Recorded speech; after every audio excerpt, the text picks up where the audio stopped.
বিসমিল্লাহির রহমানির রহিম। নতুন একটি ভিডিওতে আপনাদের সবাইকে স্বাগতম। তো আজকে আমি আসছি একটি পাহাড়ি উপজাতিদের মেলায়। তো মেলায় দেখতে পাচ্ছেন ঝুমের চাষ করা বিভিন্ন সবজি এবং ফল। এটা যে ঝুমে চাষকৃত আনারস, তারা এটা ঝুমে চাষ করে। দেখতে পাচ্ছেন ভুট্টা এবং মিষ্টি কুমড়া, দেখলে অনেক অর্গানিক এবং ঝুমে চাষ করা। মিষ্টি আলু দেখতে পাচ্ছেন।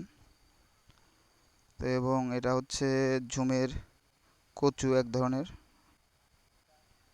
এটা হচ্ছে চালতা, চালতা অনেকে বলে। এটা হচ্ছে জাম্বুরা, এটা নারকেল,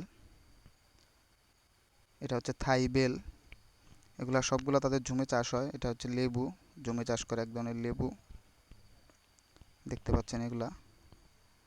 তো ধন্যবাদ সবাইকে।